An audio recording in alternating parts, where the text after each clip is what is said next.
It was just another quiet afternoon, or so I thought, until the HOA decided to pay me an unwelcome visit. They didn't just knock on my door, they broke into my yard to harass my kid.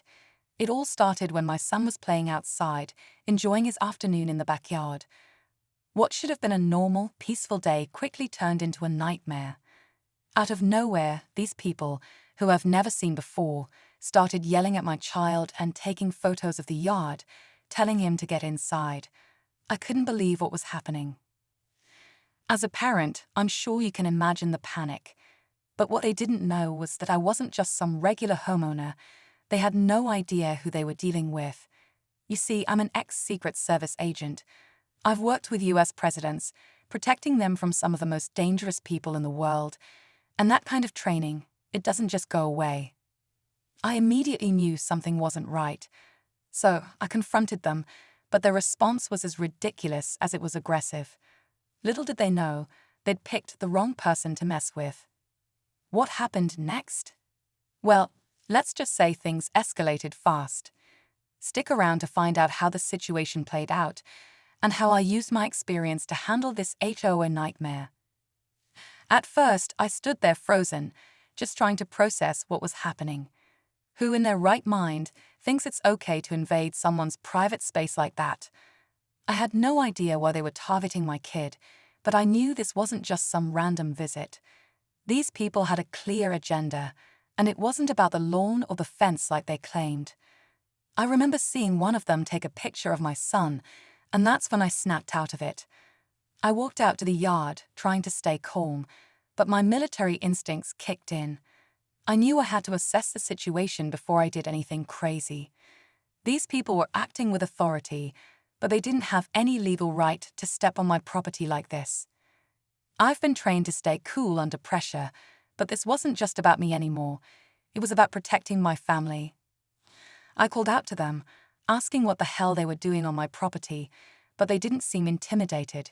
In fact, they barely acknowledged me, as if they were in charge. It was infuriating. One of them, the leader I assumed, started talking about HOA rules, things like trimming bushes and mowing the grass in specific patterns. But something didn't sit right with me. They were overstepping their bounds, and I could feel the tension in the air. It wasn't just about property lines anymore. These people were here for a bigger reason. But what was it? Why had they really come after us? The more I stood there, trying to get some sense of this situation, the more I realized it wasn't just a matter of petty HOA rules. It was personal.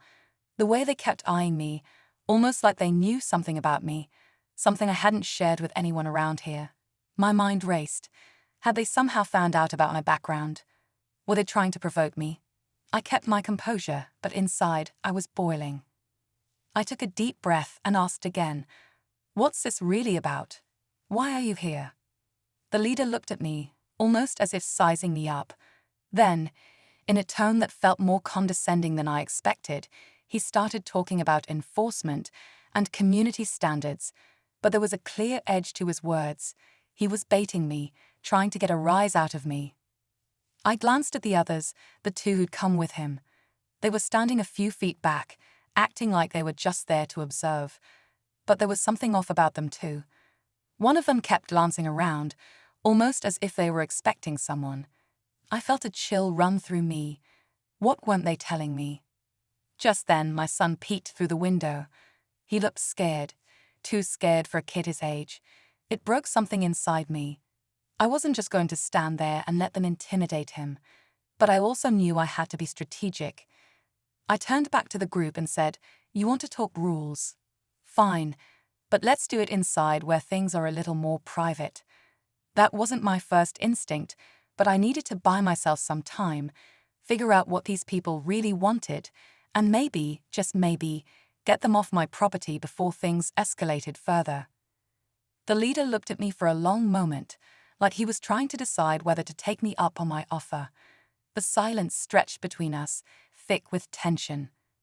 I could see the wheels turning in his mind, and I wasn't sure if he was going to push back or just walk away. Finally, he gave a stiff nod and motioned for his team to follow him. They were definitely on edge now. The air had shifted, and I could feel the weight of their unease. But what had changed? Was I walking right into a trap? As they followed me inside, I kept my eyes on every one of them, watching their every move. There was something about their behavior that didn't sit right with me. It wasn't just about the HOA rules anymore. It felt like they were part of something much bigger, something hidden. And as I led them into my living room, I noticed the way the leader looked around, almost like he was looking for something he wasn't going to find.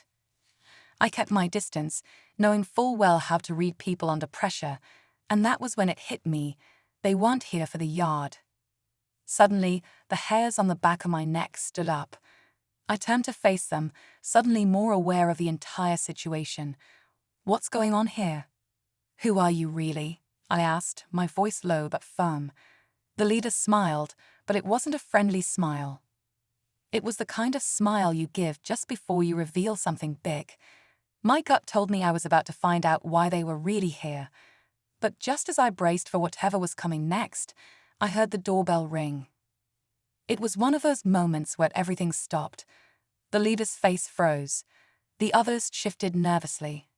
And for a second, I wasn't sure if anyone was going to answer it, or if I even wanted to know who was on the other side. Whoever it was, I knew this was the moment things were about to go from bad to worse. The doorbell rang again, this time more insistent, and the leader's eyes flickered to the door. I could see his jaw tighten. Something was off. This wasn't a normal HOA inspection, and now there was a new variable in play. I hesitated for just a second, trying to gauge what the right move was. Every instinct I had screamed that whoever was at that door was connected to whatever was going on here, and I had a sinking feeling that it wasn't going to be good. I walked over to the door slowly, trying to maintain control of the situation. The whole time, the leader and his crew stayed still, their eyes glued to me. It was like a silent standoff, but with no clear rules. My hand gripped the door handle, and when I swung it open, I was met with a face I didn't expect to see. It was a man in a black suit, sunglasses on, holding a briefcase. He didn't say anything at first, just stepped forward, clearly confident in his purpose. I could feel the weight of his presence, like he knew something I didn't. He glanced over my shoulder into the living room, where the HOA trio stood, and then back at me. Without missing a beat, he simply said, "We need to talk. It's about your previous employment." My heart skipped a beat. How did he know about that? Before I could say a word, the leader of the HOA crew shifted uncomfortably. "You were told this was just about the property," he said, his voice rising, but there was an edge to it now. The man in the suit didn't flinch. Instead, he stepped closer, closing the distance between us like he had all the time in the world. "What's this really about?" I asked, my voice tight with a mix of fear and suspicion, but the man didn't answer. Instead, he opened his briefcase, revealing a set of documents. They were stamped with a government seal. My mind raced. I had no idea what this was, but I knew it was big, bigger than just some petty HOA nonsense. And now my past, the part I had tried to leave behind, was coming to find me. I could feel the weight of the moment press down on me as I looked at the documents in the man's briefcase. My mind was spinning, trying to piece together what had just happened. The last time I'd seen anything like that seal was during my time with the Secret Service, when we were dealing with real threats, real security issues. But this wasn't something I ever expected to find on my doorstep. The man in the suit flipped open the file, revealing pictures. My first reaction was disbelief. They were pictures of me, taken at various points in my career, some I'd never even seen before. There were shots of me in the background at events, in places I thought were confidential. My heart pounded. "How did you get these?" I demanded, trying to hold it together, but the fear was creeping up my spine. "The real question is," the man said, his voice smooth but cold, "how do you think we found you?" That's when it hit me. This wasn't just about the HOA. This wasn't even about my yard or my son. This was about something far darker. Someone had been tracking me, using these HOA members as a cover. The government wasn't the only one looking for people like me. And now they were making their move. I turned to the leader of the HOA crew, and suddenly, everything clicked. They weren't here for grass or bushes. They were here to get me, using this petty excuse to lure me into a trap. The moment I had stepped outside, they'd begun their mission. And now this man, whoever he was here to finish it. I took a step back, my pulse racing. "What do you want from me?" I asked, trying to keep my voice steady. The leader stepped forward, finally speaking in a voice that was almost apologetic.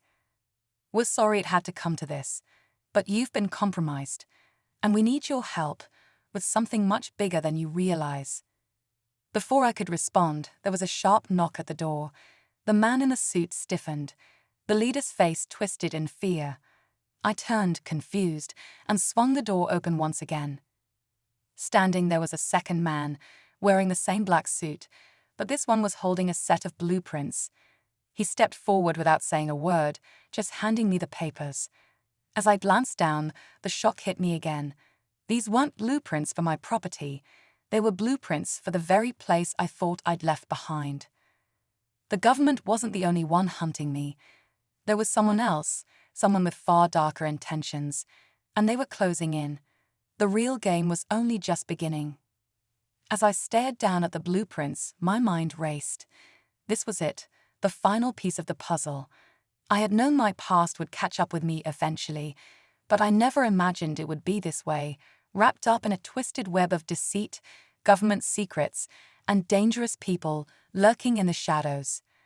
I looked up at the two men standing in my living room, their faces hard, calculating.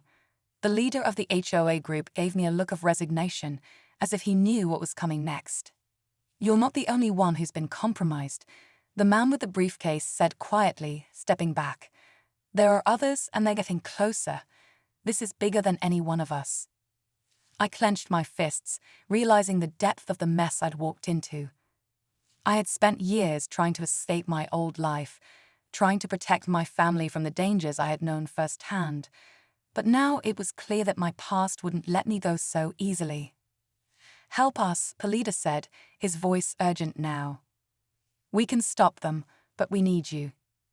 I took a long breath, trying to process everything. The stakes were higher than I ever imagined. This wasn't just about me anymore. It was about stopping something far more dangerous. With a heavy heart, I nodded. "All right, let's do it." As they left, I stood in the doorway, looking out into the quiet night. The battle wasn't over. It had only just begun. But one thing was certain: I wasn't going to let anyone threaten my family again. This time, I would be the one in control.